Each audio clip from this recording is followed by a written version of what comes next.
اللہم صلی وسلم علی نبینا محمد اللہم انت السلام ومنک السلام تبارک یا ذا الجلال والاکرام اللہم انفعنی بما علمتنی وعلمنی ما ینفعنی وزدنی علما رب اشرح لی صدری ویسر لی امری واحلل عقدۃ من لسانی یفقہوا قولی۔ السلام علیکم ورحمۃ اللہ وبرکاتہ۔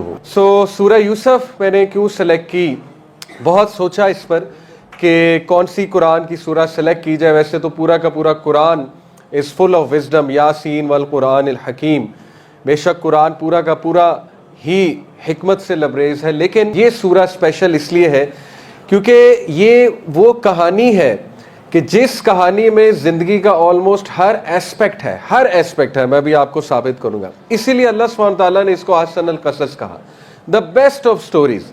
اور اس کی جو ریویلیشن کا بیک گراؤنڈ ہے وہ بھی اتنا حیران کن ہے جس کو سن کے ہمیں یہ محسوس ہوتا ہے، بلکہ محسوس کیا کنفرم بات ہے کہ اس سورہ میں کنفرم غم کا علاج ہے۔ تو اگر کسی نے اللہ رب العالمین کی ذات پہ اپنے توکل کو ریوائیو کرنا ہے، اپنے ایمان کو ریوائیو کرنا ہے، اور انسان نے دوبارہ سے اپنے کیا کہنا چاہیے کہ اللہ کے ساتھ تعلق کو ریوائیو کرنا ہے، تو سورہ یوسف از دی موسٹ، میں کہوں گا نیڈ آف دی آور سورہ، جس پہ ہمیں غور و فکر کرنا چاہیے۔ اکثر ہمیں چیزیں دیکھیں پتہ ہوتی ہیں، لیکن جیسے موٹر وے پہ ہم جا رہے ہوتے ہیں نا، تو بار بار لکھا آتا ہے سیٹ بیلٹ پہن لو، سیٹ بیلٹ پہن لو، سب کو پتہ ہے سیٹ بیلٹ پہننی چاہیے، لیکن وہ ریمائنڈر آ رہا ہے بار بار۔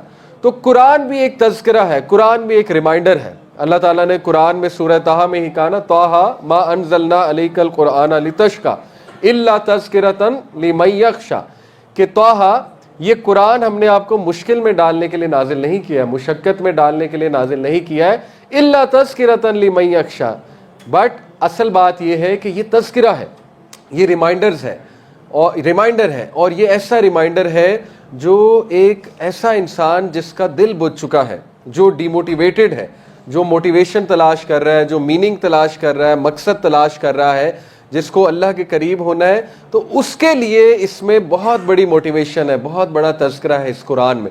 اس کو ایگزیکٹ اس سے وہ چیز ملے گی جس کی وہ تلاش میں ہے۔ تو اس لیے یہ تذکرہ یوسف علیہ السلام کا اور اس سٹوری کا انشاءاللہ میں بہت امید کرتا ہوں کہ آپ کا دل ریوائیو ہوگا، آپ کا ایمان ریوائیو ہوگا، آپ کا بلیف، آپ کا توکل ریوائیو ہوگا، آپ کو اللہ کی پاور کا پتہ لگے گا کہ اللہ ہے کون۔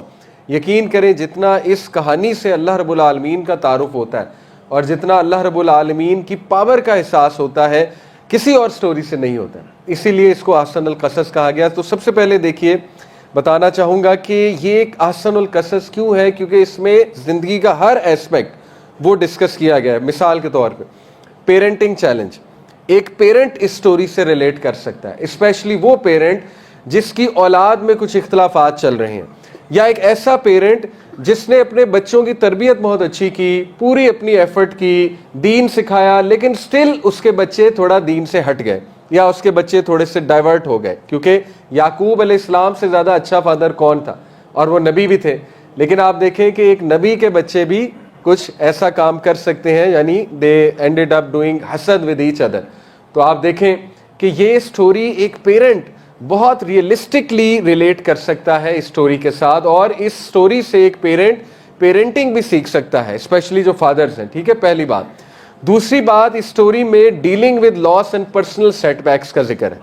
یہ تو ہر بندہ ریلیٹ کر سکتا ہے۔ کوئی سسٹر ہے ڈیورس سے گزر رہی ہے، ایک پرسنل سیٹ بیک ہے، پرسنل لاس ہے، ٹھیک ہے۔ اسی طرح کوئی ہمارا بھائی ہے ڈیورس سے گزر رہا ہے، پرسنل سیٹ بیک ہے۔ کسی کی اولاد اس کے ہاتھ سے چلی گئی، اللہ سے دعائیں کر کے مانگی تھی، لیکن یہ کہ بچپن میں ہی فوت ہو گئے، یا پیدائش کے بعد فوت ہو گئے، ایک لاس ہے، پرسنل سیٹ بیک ہے، ٹھیک ہے۔ اسی طرح کوئی کچھ چاہتا تھا کرنا، وہ نہیں کر سکا، ایک پرسنل سیٹ بیک ہے، ایک ریجیکشن ہے، وغیرہ وغیرہ۔ تو ہم سب، ہماری زندگی میں کوئی نہ کوئی پرسنل سیٹ بیک ہے، کوئی نہ کوئی پرسنل لاس ضرور ہے۔ کوئی کسی بیمار سے سٹرگل کر رہا ہے، اس کے گھر میں کوئی بیمار موجود ہے، کوئی اپنی اولاد کے حوالے سے سٹرگل کر رہا ہے، ٹھیک ہے نا۔ کوئی جو ہے وہ ایک لاس کو لے کر سٹرگل کر رہا ہے، جیسے میں نے ڈیورس کا ذکر کیا، تو یہ اس میں ان کے لیے بھی بہت زبردست لیسن ہے۔ اس کے بعد نیویگیٹنگ کمپلیکس ریلیشن شپس، اس سٹوری میں آپ کو پتہ لگے گا کہ ٹاکسک ریلیشن سے کیسے ڈیل کرنا ہے، کمپلیکس جو فیملی کنفلکٹس ہوتے ہیں، اور یہ اگر دیکھیں انبیاء کی فیملی میں ہو سکتے ہیں تو کسی بھی فیملی میں ہو سکتے ہیں، یہ بات بہت ضروری ہے سمجھنا. اور دیکھیں ان بھائیوں نے ان کے بھائیوں نے یوسف السلام کے بھائیوں نے آپس میں حسد کیا، یعنی یوسف السلام سے حسد کیا، اور یہ ایک بہت دردناک اور بہت پینفل چیز تھی یعقوب علیہ السلام کے لیے بھی اور یوسف علیہ السلام کے لیے بھی، ٹو سی کہ اپنے بلڈ نے کس طرح سے ان کے ساتھ زیادتی کی.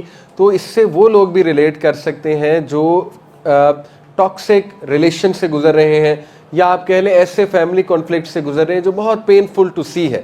یعنی اپنا سگا بھائی کیس کر دے، اپنے سگے بھائی خلاف ہو جائیں، اپنی بہنیں خلاف ہو جائیں، ٹھیک ہے نا، یا حسد کرنے لگیں، سازش کرنے لگیں، وغیرہ وغیرہ.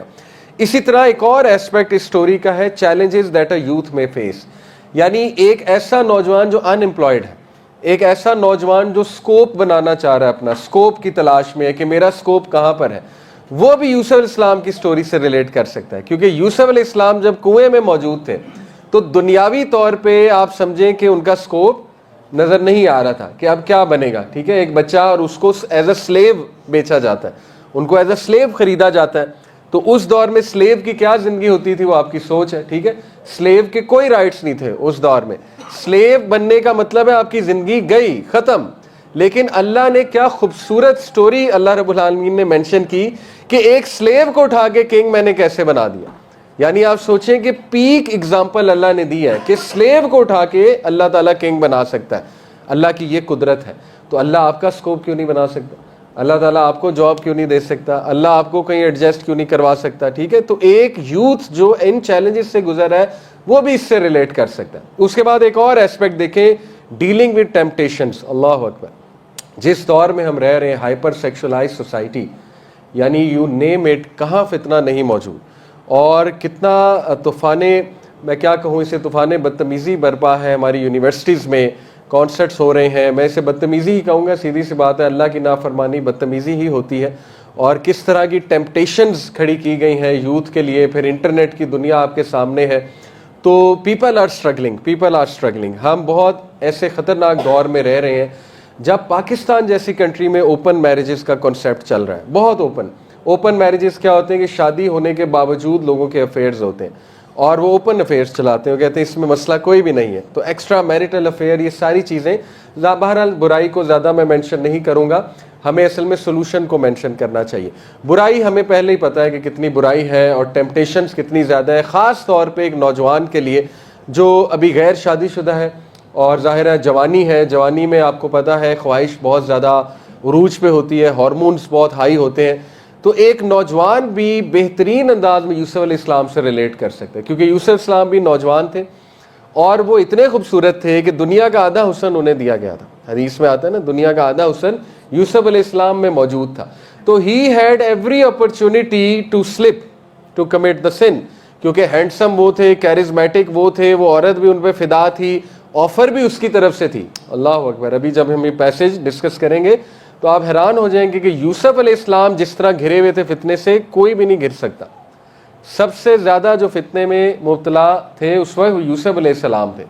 ابھی میں آپ کو بتاؤں گا بٹ کس طرح اللہ نے انہیں بچایا. ٹھیک ہے، تو ڈیلنگ ود ٹیمپٹیشن.